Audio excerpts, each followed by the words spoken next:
बिस्मिल्लाहिर्रहमानिर्रहीम। अस्सलाम वालेकुम। उम्मीद है कि आप सब खैरियत से होंगे। आज हम इस्लामियात जमात शशम की दरसी किताब में से अपने दूसरे सबक का आगाज़ करेंगे। सबक का नाम है नमाज। इस सबक में हम नमाज का मफ़हूम, नमाज की अहमियत, फ़राइज़ और अमली ज़िंदगी में नमाज के क्या फ़वाइद हैं, इस बारे में पढ़ेंगे। तो आइए हम शुरू करते हैं सबक को। सबसे पहले तो नमाज के मायने मफ़हूम से मुतालिक जानते हैं। नमाज के लिए अरबी ज़बान में सलात का लफ्ज़ आया है। सलात के लुग़वी मायने दुआ और रहमत के हैं। चूँकि नमाज के अंदर दुआ और अल्लाह ताला की रहमत शामिल होती है, इसलिए नमाज के लिए भी सलात का लफ्ज़ आता है। कुरान मजीद में इरशाद है, व अक़ीमुस्सलात व आतुज़्ज़कात, नमाज कायम करो, ज़कात अदा करो। सैकड़ों मकामात पर नमाज का ज़िक्र कुरान मजीद में आया है। नमाज अल्लाह ताला की इबादत का वो ख़ास तरीक़ा है जो दिन और रात में मुसलमान अल्लाह की खुशनुदी के लिए 5 मरतबा फ़र्ज़ समझ के अदा करता है। नमाज दीन इस्लाम का दूसरा रुकन है और हर आकिल बालिग़ पर रात दिन में 5 मरतबा फ़र्ज़ है। अल्लाह ताला का इरशाद है, इन्ना सलात कानत अलल मोमिनीना किताबम मौक़ूता, बेशक नमाज मोमिनों पर वक्त की पाबंदी के साथ फ़र्ज़ की गई है। नमाज की अहमियत का अंदाज़ा इस बात से लगाएं कि सैकड़ों मकामात पर कुरान मजीद में नमाज का ज़िक्र आया है और इसके अलावा अहादीस में भी इसकी बहुत ज़्यादा अहमियत आई है।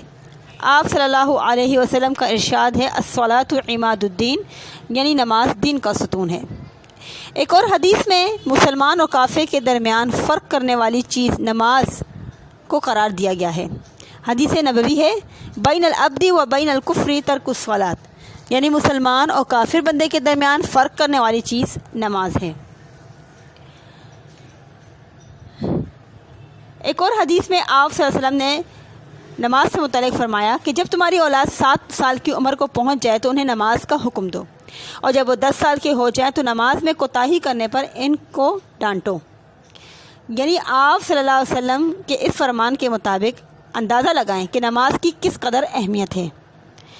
नमाज वो इबादत है जिसके लिए कोई छूट और उज़र नहीं।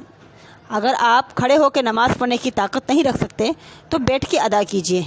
बैठकर नमाज़ पढ़ने की ताकत ना हो तो लेटकर या इशारों से भी नमाज को पढ़ा जा सकता है। दिन में 5 नमाज़ें फ़र्ज़ करने की हिकमत भी ये है कि दिन में 5 मरतबा इंसान को ये याद दहानी कराई जाए कि वो अल्लाह का बंदा है, अपने मालिक के सामने जवाबदेह है। और ये ऐसी इबादत है नमाज के जो किसी हाल में छोड़ने की इजाज़त नहीं, ना बीमारी में और ना ही सफ़र में। हज़रत अकरम सल्लल्लाहु अलैहि वसल्लम विसाल के आखिरी वक्त तक वसीयत नमाज के बारे में ही फरमाते रहे। नमाज ही वो इबादत है जो इंसान के मरने के बाद सबसे पहले उससे पूछी जाएगी। अगर ये नमाज दुरुस्त रही तो इंसान के सारे अमाल दुरुस्त रहेंगे। अब हम आते हैं नमाज के फ़राइज़ की तरफ। नमाज अदा करने से पहले जिस्म, जगह, लिबास का पाक साफ़ होना ज़रूरी है। बावुज़ू होना, नमाज का वक्त होना, सतर का छुपाना और किबला रुख होना और नियत करना, ये नमाज के फ़राइज़ में शामिल है। इसके अलावा नमाज के वो फ़राइज़ जिन्हें हम अरकान नमाज भी कहते हैं, वो दर्ज झेल हैं। तकबीर तहरीमा। तकबीर तहरीमा नियत के बाद जो सबसे पहला रुकन है वो तकबीर तहरीमा का है। तकबीर तहरीमा से मुराद जब हम नमाज को शुरू करते हैं तो अल्लाहु अकबर कहते हैं, इसे हम तकबीर तहरीमा कहते हैं। यानी इसके कहने से नमाज के अंदर इंसान दाखिल हो जाता है और उसके बाद दुनियावी काम उस पर हराम हो जाते हैं।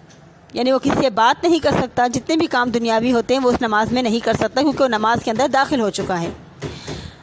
दूसरे नंबर पे है क़याम। तकबीर तहरीमा के बाद जो क़िरात करने के लिए सीधा खड़ा हुआ जाता है, इसे क़याम की हालत कहा जाता है। क़याम के अंदर आप सूरह फातिहा और सूरह फातिहा के साथ कोई दूसरी सूरत मिलाकर पढ़ी जाती है और इसको क़िरात कहा जाता है।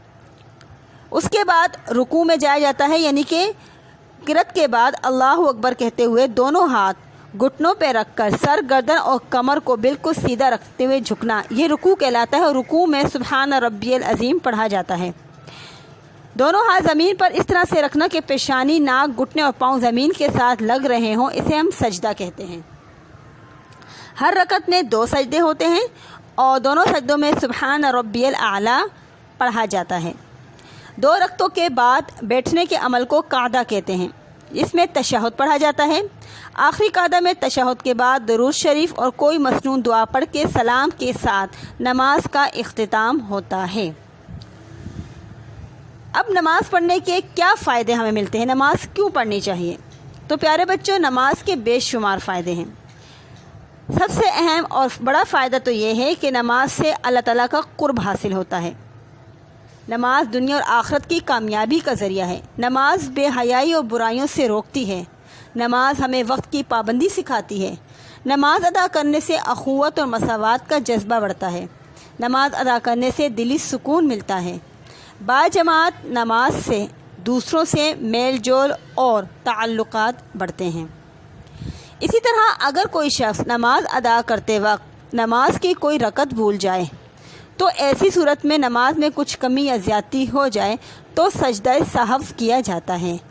سجدہ سہو کا مطلب یہ ہوتا ہے کہ اگر آپ نماز میں کچھ بھول گئے یا آپ سے کوئی رکعت رہ گئی تو آپ 2 سجدے کرتے ہیں اور جو رکعت رہ جاتی ہے اس کی ادائیگی کرتے ہیں۔ اس طریقہ کار کو یا اس کو سجدہ سہو کہا جاتا ہے۔ اللہ تعالیٰ نے اپنے بے بندوں کو بے شمار انعام و اکرام سے نوازا ہے، اس لیے اس کا شکر ادا کرنا چاہیے، اور نماز اللہ تعالیٰ کا شکر ادا کرنے کا سب سے زیادہ بہترین ذریعہ ہے۔ امید ہے کہ چیپٹر کا خلاصہ جو میں نے بیان کیا ہے وہ آپ کو سمجھ میں آ گیا ہوگا۔ اب ہم بڑھتے ہیں مشق کی جانب۔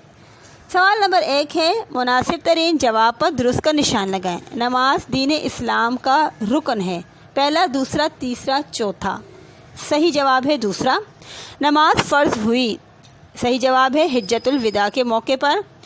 نمبر 3، قرآن مجید میں نماز کا ذکر قریباً آیا ہے، صحیح جواب ہے سینکڑوں بار۔ نمبر 4، نماز میں گھٹنوں پر ہاتھ رکھ کر جھکنے کو صحیح جواب ہے رکوع کہتے ہیں۔ نمبر 5، نماز میں سورت کی قرأت کرنا ضروری ہے، صحیح جواب ہے سورہ فاتحہ۔ سوال نمبر 2، کالم الف کو کالم بے کے ساتھ آپ نے ملانا ہے مناسب جواب کے ساتھ۔ کالم الف میں آپ کو نظر آ رہا ہے جسے تشہد لکھا ہوا ہے، تو تشہد میں کیا پڑھا جاتا ہے؟ التحیات۔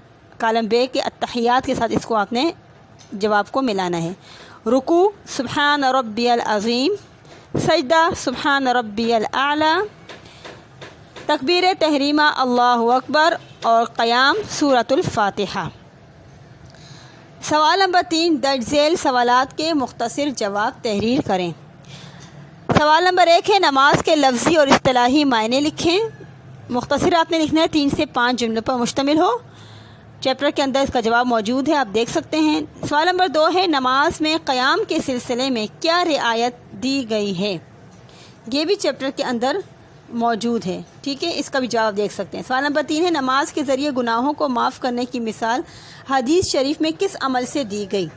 یہ بھی چیپٹر کے اندر موجود ہے کہ گناہوں کو معاف کرنے کی مثال کس سے دی گئی ہے؟ ایک نہر سے دی گئی ہے، ٹھیک ہے، ایک نہر کے انسان اس نہر میں 5 مرتبہ نہاتا ہو تو اس کے جسم پہ کوئی میل کچیل باقی نہیں رہتا، تو یہی حال 5 وقت کی نمازوں کا ہے۔ اللہ ان نمازوں کے ذریعے گناہوں کو مٹاتا ہے۔ اگلے صفحے پہ آ جائے، نماز کی فرضیت کے بارے میں قرآن مجید کی ایک آیت ترجمے کے ساتھ آپ نے تحریر کرنی ہے، چیپٹر میں موجود ہے۔ نماز کی بنیادی شرائط بیان کریں، اس کا بھی جواب سبق کے اندر موجود ہے، ٹھیک ہے، مختصر آپ نے لکھنا ہے۔ سوال نمبر 4 پہ اب آ جاتے ہیں، نماز کی اہمیت قرآن و حدیث کی روشنی میں لکھیں۔ آپ کے کاپی کے ایک صفحے پر اس کا جواب مشتمل ہونا چاہیے، اور اہمیت کی باقاعدہ اس میں ہیڈنگ بنی ہوئی ہے چیپٹر کے اندر۔ آپ اس کو پڑھیں چیپٹر کو پہلے، اس کے بعد مشق حل کریں تاکہ آپ کو آسانی ہو۔ سوال نمبر 2 ہے، نماز کے فرائض ترتیب کے ساتھ بیان کریں، جیسا کہ میں نے آپ کو بتایا، تکبیر تحریمہ، رکوع، سجدہ، قیام، قرأت، یہ سب آپ کے فرائض ہیں نماز کے، آپ نے لکھنے ہیں۔ سوال نمبر 3 ہے، نماز کے فوائد تحریر کریں۔ نماز کے فوائد بھی کتاب کے اندر موجود ہیں، آپ دیکھ سکتے ہیں، تو اس کو بھی بآسانی آپ لکھ سکتے ہیں، ٹھیک ہے۔ تو سبق آپ کو اچھی طرح سمجھ میں آ گیا ہوگا، مشق کی بھی سمجھ میں آ گئی ہوگی، لیکن آپ کو مشق حل کرنے سے پہلے سبق کی ایک دفعہ ریڈنگ کرنی ہے، اس کے بعد آپ سوال کو غور سے پڑھیں، اور سوال کے جو جوابات ہیں وہ کتاب کے اندر ہی موجود ہیں، اس لیے آپ اسے بآسانی تلاش کر سکتے ہیں۔ امید ہے کہ کوئی مشکل پیش نہیں ہوگی آپ کو سبق اچھی طرح سے سمجھ میں آ گیا ہوگا۔ اگلے ویڈیو میں ہم نئے سبق کے ساتھ حاضر ہوں گے، تب تک کے لیے اپنا ڈھیر سارا خیال رکھیں۔ اب میں آپ سے اجازت چاہتی ہوں، اللہ حافظ، فی امان اللہ۔